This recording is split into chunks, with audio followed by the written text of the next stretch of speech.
Greetings and welcome to REV Group's second quarter 2025 earnings conference call. At this time, all participants are in a listen-only mode. A question and answer session will follow the formal presentation. If anyone should require operator assistance during the conference, please press star zero on your telephone keypad. As a reminder, this conference is being recorded.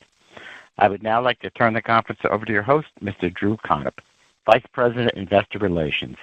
Thank you. You may begin. Good morning and thanks for joining us. Earlier today, we issued our second quarter fiscal 2025 results.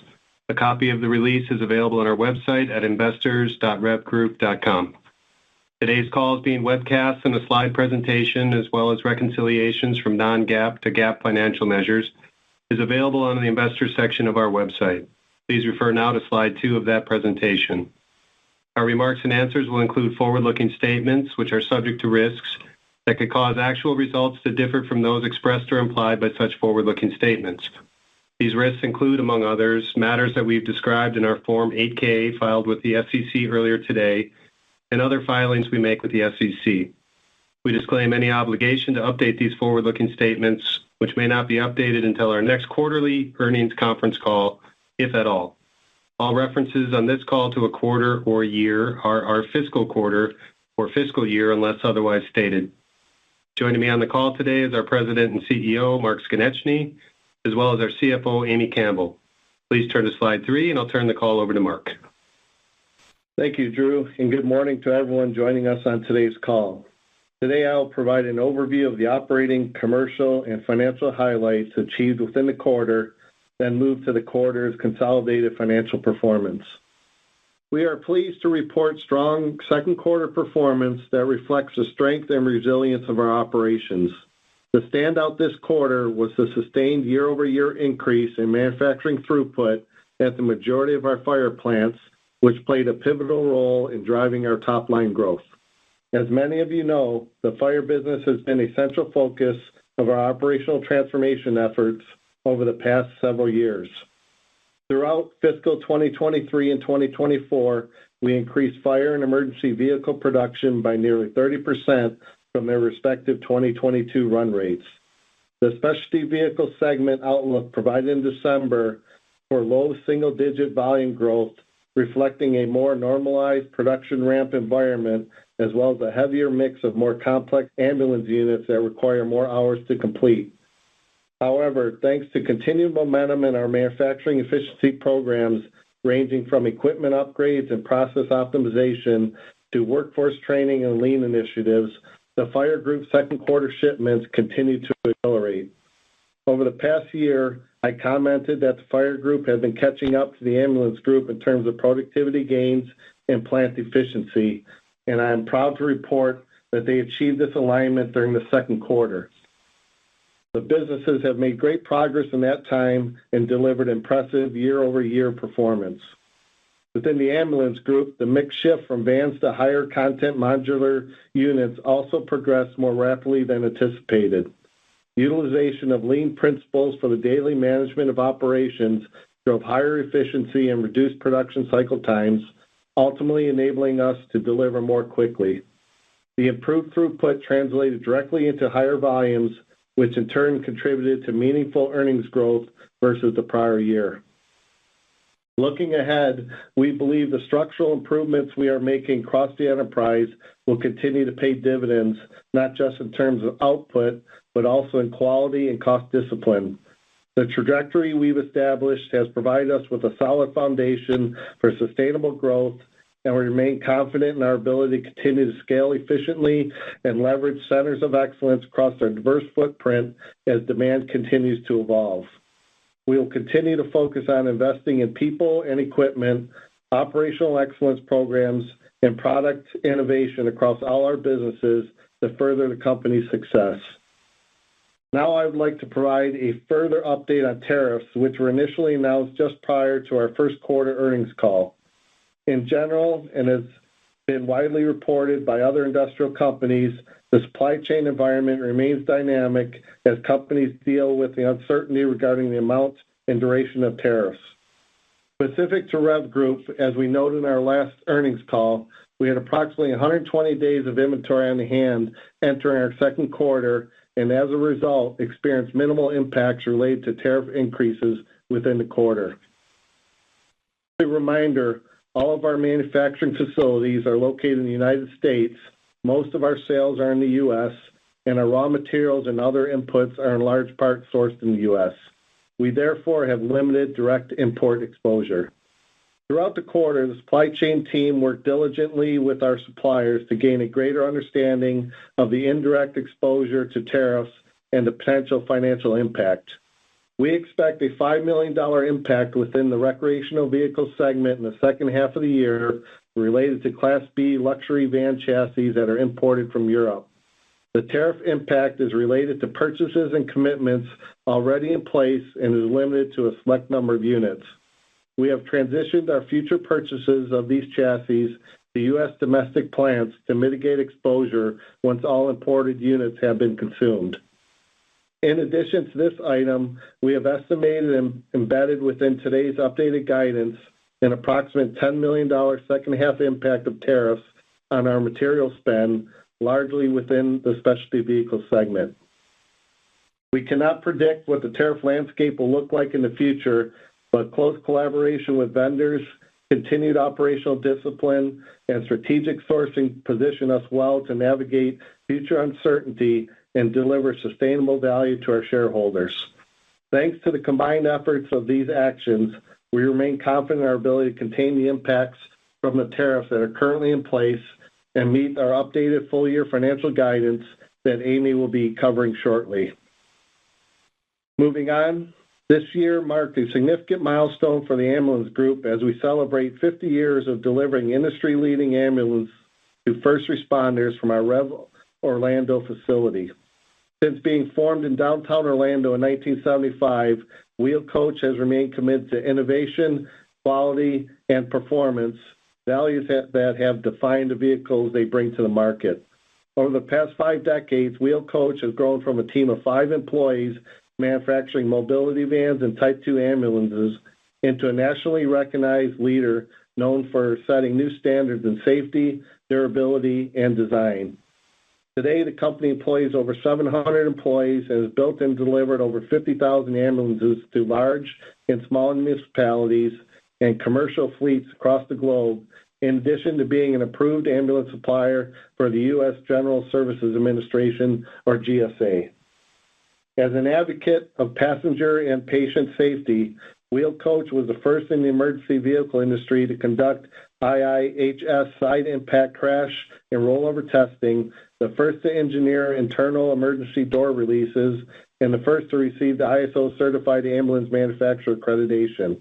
It also has a long history of production innovation, pioneering CNC machine cutout doors for repeatable accuracy, as well as introducing the patented cool bar for improved airflow, greater accessibility to compressor, and enhanced exterior lighting. This anniversary is not just a celebration of their history, but a testament to the trust that customers, dealers, and employees have placed in them, and a moment to look forward to even more dynamic future. As a leading fire apparatus manufacturer, we are proud to sponsor and exhibit at FDIC International, the premier event for fire and rescue professionals held annually in Indianapolis. Known for delivering world-class training, education, and innovation, FDIC is more than just a trade show. It's a cornerstone of firefighter and EMT preparedness and safety. Our presence at the conference underscores our longstanding commitment to supporting the men and women who work valiantly to serve and protect our communities every day. By showcasing several of our latest fire trucks, we aim to highlight cutting-edge advancements in safety, performance, and quality that continue to set our apparatus apart in the industry. From our high-performance pumpers and aerials to specialized rescue vehicles, our display emphasizes reliability, ergonomic function, and innovations that align directly with the real-world demands that our first responders contend with in the field. Participating in FDIC International is not only an opportunity to demonstrate leadership in apparatus design, but also a chance to support the continued growth and safety of fire services overall. We remain committed to listening, learning, and evolving alongside the brave professionals we serve. By collaborating with the fire community at FDIC, we gain invaluable insights that inform our future innovations and strengthen our role as a trusted partner in fire and rescue. As part of our ongoing portfolio review focused on scale and profitability, we have made the strategic decision to exit the non-motorized travel trailer and truck camper product categories through a sale of the Lance Camper business. Exiting Lance Camper aligns with our broader objective of concentrating on scalable operations with stronger competitive positioning and margin potential, and we have begun active discussions with prospective buyers of the business. Despite efforts to improve operational efficiency, this business has underperformed our targets due to scale and various other factors. There's a significant geographic distance between this operation located in Southern California and our core RV business units in Indiana, presenting logistical and operational challenges that impact our ability to effectively optimize and manage it within our overall RV portfolio. As our only non-motorized business, over time it has become a less significant part of our overall strategic focus with scale that no longer aligns with the broader direction of our portfolio. We felt that maintaining a presence in these product categories and its manufacturing location would divert resources from higher performing assets and growth opportunities. In addition to recreation portfolio optimization, I am pleased to announce that Gary Gunter has been named president of the recreational vehicle segment. Gary has been a member of the REV Group team since 2011 when he joined as division controller, and most recently served as the Vice President General Manager of the REV Recreation Group business encompassing Fleetwood RV, Holloway Rambler, and American Coach, and Gold Shield fiberglass manufacturing facilities. Gary will work closely with Mike Lanciotti, who has announced his planned retirement later this year. Mike began his tenure with REV Group in 2008 when he joined Renegade RV. Over 13 years with the company, he played a pivotal role in transforming Renegade into one of REV Group's top-performing recreational vehicle brands, establishing its reputation as a best-in-class Super C manufacturer and a premier producer across the broader Class C category. In recognition of his leadership, he was promoted to president of the RV segment in 2021. Mike will serve as executive advisor of the recreational vehicle segment while he transitions his roles and responsibilities to Gary over the coming months. I would like to extend our sincere thanks to Mike for his years of dedicated service to Renegade RV and to all the brands within our recreational vehicle segment. Next, our cash flow profile historically been impacted by several seasonal factors, often resulting in limited cash generation or even the use of cash throughout the first half of our fiscal year. However, in the second quarter, we generated strong cash flow driven by our solid earnings performance, disciplined trade working capital management, and customer advances tied to a higher than expected level of orders in the specialty vehicle segment. Significant year-to-date cash generation reflects consistent execution and financial discipline across the enterprise. Given the level of performance, we made the decision to repurchase approximately 2.9 million shares of our common stock for $88 million within the quarter under our $250 million share repurchase authorization. We hold a balanced and long-term view toward capital allocation and viewed this as a compelling opportunity to return value to our shareholders while continuing to invest in our businesses and maintain a strong balance sheet. We believe this was a sound use of capital in line with our strategy to create sustained shareholder value through thoughtful and opportunistic actions. Finally, today we are updating our fiscal 2025 guidance to reflect the strong year-to-date performance as well as our expectation that we will continue to manage the impact of tariffs throughout the remainder of the year. Amy will provide details shortly. We are also increasing our capital expenditure plan to reflect additional investments in our businesses. Over the past several years, we have invested in our businesses beyond our maintenance CapEx requirements to achieve improved throughput, efficiency, quality, and safety. Today's top and bottom line results reflect successful deployment of those investments by businesses. Having demonstrated sustained production stability, we are confident that further investment will continue to drive increased production levels and product development. A prime example of organic investment bringing market-driven solutions to life is the development and expansion of the S180 program, a modular, pre-engineered fire apparatus which provides the feel and functionality of a custom truck with a delivery time of under 1 year, significantly lower than that of fully customized vehicles. The recent extension of this program from its original Spartan brand to other fire brands represents not only a major step forward in our product strategy, but also is a testament to the collaboration and execution of our teams across engineering, operations, marketing, and sales. What began with early adopters within the Spartan dealer network has now expanded into a broader set of geographies and brands. Positive customer feedback on units and service and the strong quoting activity underscores the product's growing popularity and the value it delivers across diverse customer needs.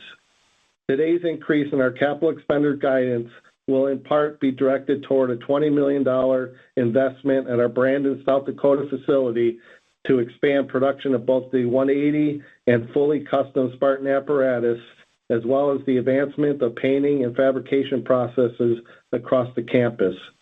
Organic investment remains our top capital allocation priority, and all businesses are investing in people, process, and equipment to drive growth, improve quality, and deliver innovation. Turning to slide 4, I will provide our consolidated second quarter financial results.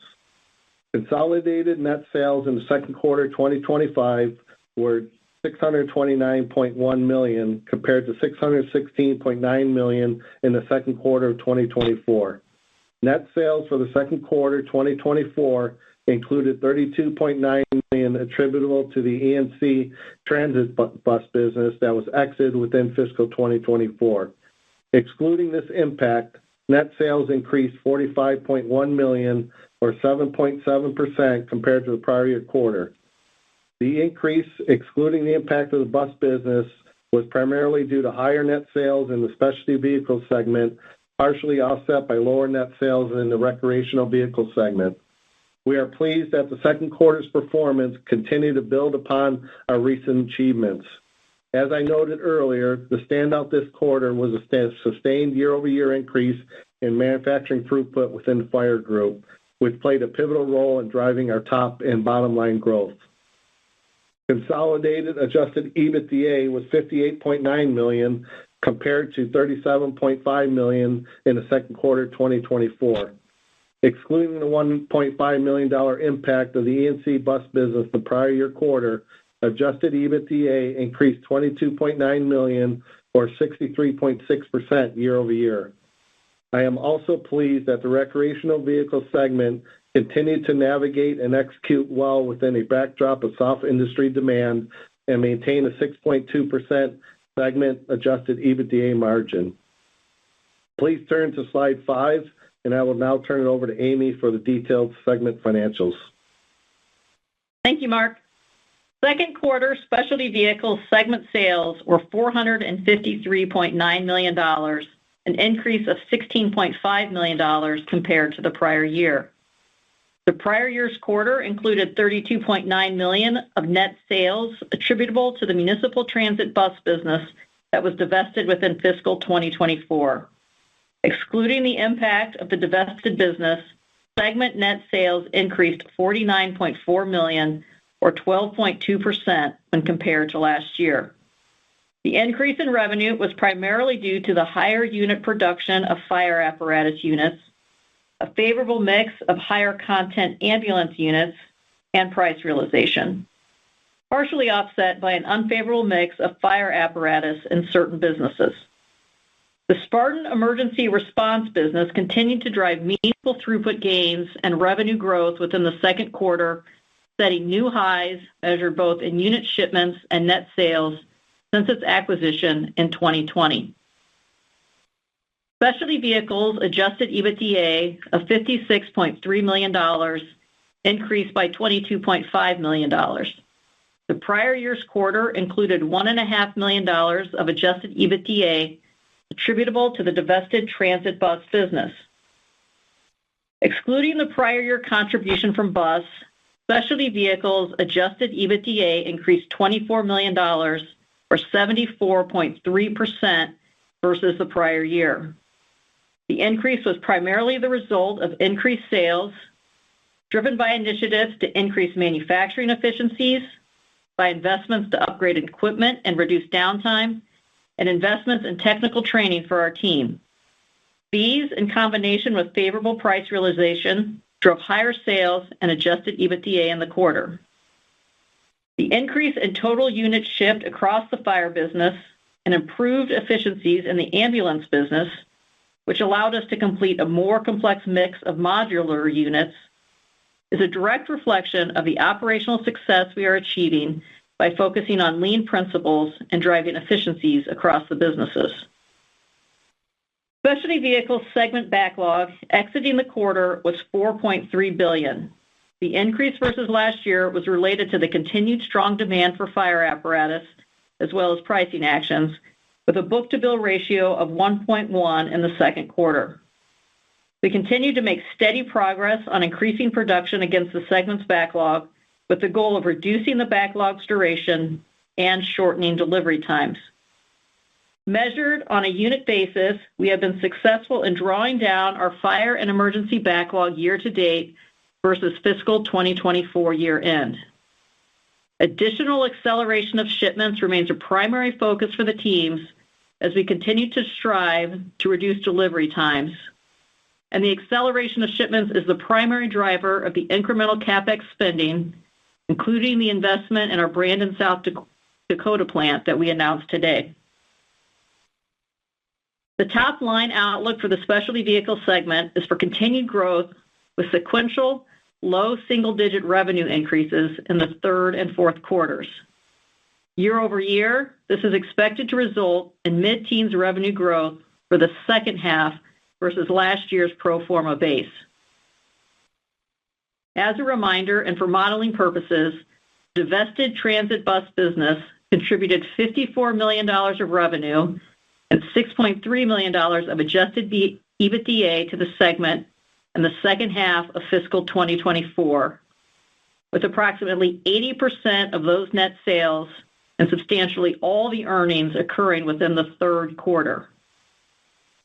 As Mark mentioned, we now expect approximately $10 million of adjusted EBITDA impact, primarily in Specialty Vehicles, from non-chassis related tariffs that have been enacted, resulting in the second half's year-over-year revenue gains, converting at a 20 to 25% incremental margin. This is lower than the previous range of 30 to 40% and reflects the headwinds to margins from tariffs that are currently in place, but does not contemplate any additional changes to tariffs from those in effect as of today. Turning to slide 6, Recreational Vehicle segment sales of $175.3 million decreased $4.4 million, or 2.4% versus last year's second quarter. Lower sales were primarily the result of fewer unit shipments related to continued soft end market demand. Decreased shipments in the Class A, Class B, and Class C categories were partially offset by an improved mix within the Class A and Class C categories, including more diesel and higher content units. While the end market remains challenged, our products continue to be well received, and we are pleased that our brands have once again outperformed the broader industry, with REV brand retail sales down 10% year over year versus the industry's 13% decline over the trailing 12-month period ended March 31st. This is according to data from the Stat Survey. Recreation segment adjusted EBITDA of $10.9 million decreased $1.2 million, or 9.9% versus the prior year. The decrease was primarily the result of lower unit volume, increased dealer assistance on certain models, and inflationary pressures, partially offset by actions taken to better align fixed and variable cost with end market demand. Under a challenging end market backdrop, the segment continues to execute well and maintained a 6.2% adjusted EBITDA margin for the quarter. As Mark noted, we made the strategic decision to exit our non-motorized travel trailer and trunk camper manufacturing business, which encompasses Lance Camper. We determined, as of April 30th, 2025, that the assets and liabilities of Lance Camper met the criteria to be classified as held for sale. We also determined that the carrying value of the net assets held for sale was greater than their fair value, less expected cost to sell, resulting in a non-cash loss of $30 million, which is partially offset by a $16.6 million income tax benefit. The impact of this loss and resulting income tax benefit are included in our financial statements for the 3 and 6 months ended April 30th, 2025, as well as our updated guidance. Note, Lance's results were included as a part of the recreational vehicle segment operating results in the fiscal second quarter. Segment backlog of $268 million declined 2% versus the prior year. The decrease is primarily related to soft end market and dealer caution to replace retail sales with new orders. While the industry's destocking has created a headwind to new orders, we believe the overall dealer inventory profile is much healthier than it had been. Specific to REV brands, as of March 31st, the number of units on dealers' lots decreased 13% versus the prior year. We are pleased that 77% of the units remaining are for model years 25 and 2026. The second quarter's book-to-bill of 1x was also encouraging and supportive of our updated second half revenue guidance to be approximately flat year-over-year. This is slightly lower than previous expectations for the segment and reflects potential consumer uncertainty that could weigh on demand. In addition, the second half adjusted EBITDA and margin for the recreational vehicle segment is expected to be negatively impacted by an estimated $5 million tariff impact related to the import of luxury Class B vans, which, as Mark noted, is limited in duration and will end once all imported vans on order have been consumed, with future purchases transitioning to U.S. domestic plants. The combined result is an outlook for the full year recreational vehicles revenue to be in the range of $625 to $650 million and adjusted EBITDA in the range of $30 to $35 million. That said, we will continue to focus on the things that we can control: award-winning product offerings, cost management, and dealer relationships. Turning to slide 7, trade working capital on April 30th, 2025 was $207.3 million, a decrease of $40.9 million compared to the $248.2 million at the end of fiscal 2024. The decrease was primarily related to lower inventory balances, increased customer advances, and the timing of accounts payable, partially offset by the timing of accounts receivable. The reduction in inventory was a result of focused efforts to reduce the days on hand balances of chassis and raw materials across both segments, along with the reduction of finished goods in the recreation segment. While we are actively reviewing cost-saving opportunities for selective pre-buys in this dynamic environment, we remain confident that over the intermediate term, inventory reduction opportunities remain on the balance sheet. Cash from operating activities within the quarter was $117 million. We spent $11.4 million on capital expenditures within the second quarter, including investments in machinery to improve efficiency and product quality. Net debt as of April 30th was $101.2 million, including $28.8 million of cash on hand. This includes $88.4 million used within the second quarter to repurchase 2.9 million common shares at an average price of $30.70. In the quarter, we also paid cash dividends totaling $3.1 million, bringing the total of cash returned to shareholders in the first quarter to $91.5 million. In addition, we declared a quarterly cash dividend of 6 cents per common share, payable on July 11th to shareholders of record on June 27th. At quarter's end, the company maintained ample liquidity for our strategic initiatives, with approximately $263.2 million available under our ABL revolving credit facility. Turning to slide 8, as previously mentioned, today we are updating our full-year fiscal 2025 guidance. Given the increase in throughput and net sales realized by the specialty vehicle segment through the first half, we now expect full-year revenue growth in the specialty vehicle segment to be in the low double digits versus a 2024 pro forma revenue base of $1.56 billion, which excludes sales from the divested bus businesses.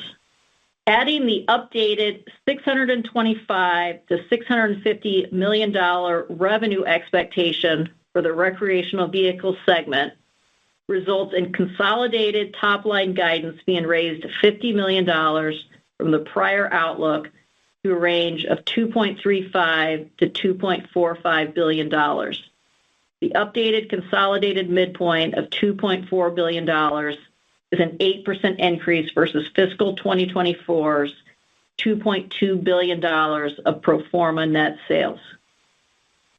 Full-year adjusted EBITDA guidance is also updated to a range of $200 to $220 million from its previous range of $190 to $220 million to reflect the solid performance delivered through the first half of the year and higher throughput in the specialty vehicle segment that is expected to largely offset tariff impacts in the second half. At the raised midpoint of $210 million, adjusted EBITDA is expected to increase 45% versus fiscal 2024's pro forma of $145.2 million. Net income guidance has been updated to also include higher interest expense and the $30 million non-cash loss on the Lance Camper assets held for sale, net a $16.6 million related income tax benefit, resulting in a range of $88 to $107 million versus the previous range of $98 to $125 million.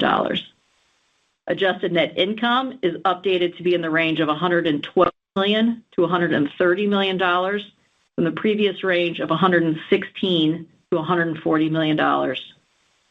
Full-year capital expenditure guidance has been raised to $45 to $50 million from the previous range of $30 to $35 million to reflect the incremental investments aimed at increasing throughput that we discussed earlier. Interest expense has been raised to a range of $24 to $26 million to reflect year-to-date share repurchase activity as well as a greater than expected customer advance balance, with full-year free cash flow in the range of $100 million to $120 million. Lower than normal free cash conversion in the second half reflects our plan for higher CapEx spending, as well as an expected headwind from the timing of accounts receivable and accounts payable activity that was a net benefit in the second quarter, but is expected to largely reverse within the third quarter of the fiscal year. We are pleased with the performance demonstrated by the specialty vehicle segment and continued cost containment within the recreational vehicle segment. In the first half, we capitalized on strong consolidated free cash flow by returning cash to shareholders and updating our capital plans with greater investments in our business.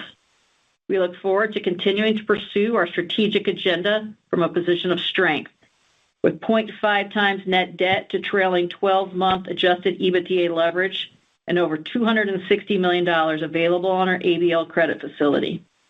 Strong execution in the first half of the fiscal year has provided a solid foundation for continued momentum and an opportunity to materially offset the impacts of tariffs, which were not anticipated when we provided our initial 2025 guidance. I would now like to turn it back to the operator and open up for questions. Thank you. At this time, we'll be conducting a question and answer session. If you'd like to ask a question, please press star 1 on your telephone keypad. A confirmation tone will indicate your line is in the question queue. You may press star 2 if you'd like to remove your question from the queue. For participants using speaker equipment, it may be necessary to pick up your handset before pressing the star keys. One moment, please, while we poll for questions. Our first question comes from Mike Shlisky with D.A. Davidson. Please proceed with your question. Hi, good morning. Thanks for taking my questions here. I wanted to touch first on the headwinds you had mentioned from tariffs. I think you said $5 million in the recreational and some cost impacts in specialty vehicle. Did you comment on the time frame as to when some of these issues might kind of wash through the backlog and the output? Is this a fiscal 2025 only issue, or could we possibly see some impacts in 26 as well? Yeah, so I think the way to think about that, Mike, it is to break them out and think about them separately. So for the RV tariff impact, we largely expect to pass through any cost increases, with the exception of the $5 million of tariffs expected on the Class B luxury vans that are imported from Europe. We do not believe we can pass through those tariffs. And so those are limited in nature, primarily will impact the back half of 2025. There could be, just based on consumption of those units that are on order, some of that could move into the early part of 2026, but that is contained and would not be ongoing.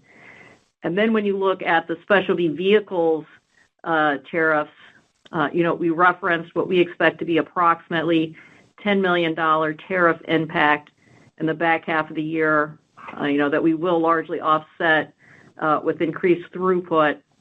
But I think the way to think about those tariffs is that is about a half a year. And so when you look into 2026, that's a 2 to 2.5% increase in non-chassis material costs from tariffs. And so we would have a headwind of about that amount in the first half of the year, and then that would roll off, and there would not be a headwind in comps in the second half of the year. Got it. Thanks for that. And then, just kind of curious, the investments in the facility in Brandon, it's just an interesting way to increase probably the hotter or more important product categories in fire, just to get more throughput on the S-180. Do you have any kind of sense, if you invest $20 million, what the approximate return might be? How much more EBITDA can you pump out of that business thanks to that investment? And it's a tough question, but any kind of brackets you can give us around the return on that would be appreciated. No, I think the return on that, certainly, we've done those analyses, and it is good. The way to think about, the investments not only in our Brandon, South Dakota facility, but we're also making investments in fabrication and paint and assembly across most of our fire and ambulance plants that are included in that CapEx raise that we announced today for the second half of the year. The primary driver of those CapEx investments is to reduce lead times, is to keep the S-180 lead time, under a year, which is what we've talked about, but also to reduce lead times across, all of our fire and ambulance plants. And with that, it would drive incremental throughput, production, and shipments, beyond what we provided in our intermediate targets that would allow us to offset any headwinds that we see coming. Got it.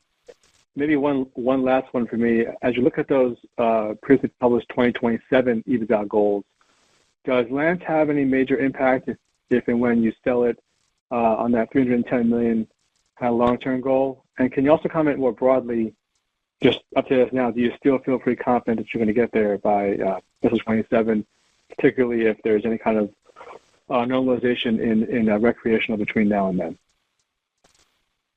So in answer to your first question, I think we've been clear that Lance is less than 10% of the total sales for recreation, and the motorized units provide almost all of the EBITDA. So there is no material impact from the sale of Lance on our 2027 intermediate targets. We're not going to provide updates today, but the investments in CapEx, the ability to reduce lead times and increase production, I think, give us confidence that we can offset whatever headwinds we have over the next couple of years. Awesome. Thanks for the color. I'll pass it along. Well, thanks, Mike. Our next question comes from Mig Dobre with Baird. Please proceed with your question. Hey, good morning, guys. This is Pete on for Mig this morning. Thank you for taking my questions. My first question is on recreation. You mentioned higher dealer assistance this quarter. Will those dealer incentives continue to move higher on a year-over-year basis in the second half, or is that something that we can maybe see stabilize or be pulled back at some point as inventories improve? And then along these lines, is there any update you can provide on dealer inventories and where those might stand by category? So in terms of dealer assistance, moving into the second half, we did pull down our second half guide for recreation, primarily driven by two factors. One being the $5 million of Class B luxury van tariffs that we've talked about, and the other being an expectation that as we pass, I think there's some consumer confidence risk in the back half of the year. Where will interest rates be? And then as we pass through price increases from tariffs, what does that also do to consumer demand? And so I think without speaking specifically to dealer discounting and how that is year over year, we do expect a softer second half than we previously had expected, and now expect that to be about flat versus last year in terms of sales. Great. And then your second question was on dealer inventory? Correct. Just dealer inventories, if there's any color, by category. Yeah, I think it's in the prepared, but what I would say, I think dealer inventory is fairly healthy in Class A and Class C categories. Class B is the area where we have seen some incremental dealer assistance and would expect that to continue into the second half of the year, given where dealer inventory levels are in that class of RVs. I think overall, if you look at the overall dealer inventory across all categories, like Amy said in prepared remarks, we feel very good in the positioning as we entered the 26 model year and the age of the inventory within our dealer base. So this destocking that we referenced being 13% down overall is really the fact that the older units have been discounted and leaving our dealer lot. So we feel it really across the industry that the dealer inventories have improved from a health perspective, an aging perspective. Awesome. Thanks for that, guys. My second question now, moving to specialty, specifically want to focus on the S180. Two-part question. One, is there any color you could provide on what you are seeing with orders for that S180 program? And then two, is there any color on the margin impact, the tailwind from a heavier mix of standardized units? I guess another way of asking the second part of that question is what the margin profile, might be on an S180 as compared to your average custom apparatus. Yeah, so on an orders, we continue to see, demand for those S180s. And as we mentioned in the script, it's not just for the Spark. We've also expanded that S180 program to include our Ferrara and KME brands as well. So, and those products are built in that Brandon, South Dakota plant. So we continue to see demand increases there. And without giving specifics on margins, I would just say that those margins are comparative with other custom trucks. Got it. Thanks, Amy. I guess sticking with specialty, last question here. Is there any color you could provide on the fire and ambulance, respective demand cycles in terms of where we're at as an industry, and then for REV specifically, anything you could share on what the expectations might be for orders in the back half? Yeah, so when you look at where we've seen demand, I would say it's transpiring as we had expected. It is starting to come back to long-term trend levels. You're probably still slightly above those long-term trend levels, but it has come off its peaks. And we expect, I think orders to transition in the back half of the year at more normalized demand levels that reflect, let's say, a 10-year trend level. Awesome. Thank you, guys. As a reminder, if you'd like to ask a question, please press star one on your telephone keypad. One moment, please, while we poll for questions. Our next question comes from Angel Castillo with Morgan Stanley. Please proceed with your question. Hi, thank you. This is Brendan on for Angel. I was just curious, particularly within specialty, if you could talk to what kind of pricing you've been getting on incremental orders there, and then just how we should be thinking about kind of some kind of built-in inflation buffer for those new orders. Thank you.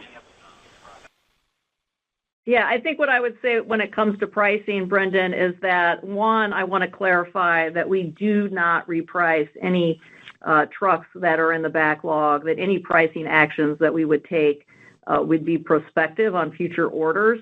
And so far this year, we have not taken a general price increase on either fire trucks or ambulances. Okay, thank you. And then what's the latest on the U.S. Senate investigation into the fire truck delays just at the industry level? And then do you foresee that really impacting your ability to raise pricing going forward, in your opinion? Yeah, I would say at this point I have nothing to add to that question, Brendan. Okay. And then just last one for me.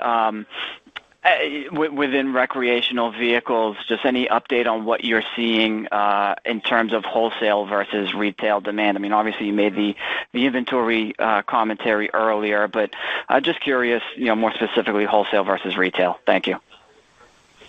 Yeah, I mean, I think we talked about some positive news in the retail environment for recreation. April was the first month in 28 months that saw sequential increase in retail shipments versus March. So that was the first time in 28 months we saw a month-over-month increase in shipments. So retail has seen some early signs. Now, I think we certainly had concern in the back half of the year, as we've discussed. And wholesale shipments, we do believe dealers have really are right now at a much healthier situation in terms of dealer inventory. The inventory that is on dealer hands is newer model years than what they had previously said. So the overall dealer inventory, which should drive better wholesale orders, I think also looks positive. Great, thank you.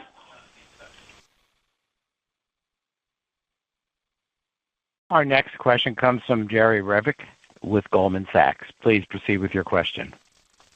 Hi, good morning, everyone. This is Jatin Khanna on behalf of Jerry Revich. How would you characterize the M&A pipeline today, and what's your level of optimism on opportunities to make a needle-moving acquisition over the next 12 to 18 months? Yeah, I think we always look for opportunities. Like we said, we will be opportunistic if the right opportunity comes up. As I said in my prepared remarks, we thought, buying back shares was a great return to shareholders from a value perspective. So we felt good there. But that's always something that we look at from our existing portfolio, and we look inwards and outwards. So if there are opportunities, we're definitely looking at those. But again, our forefront opportunity, like I said in my prepared, is to continue to invest organically, buy back shares, and look at opportunistic M&A as it comes up. Got it. Thank you so much. We have reached the end of the question and answer session, and this concludes today's conference. You may disconnect your lines at this time, and we thank you for your participation.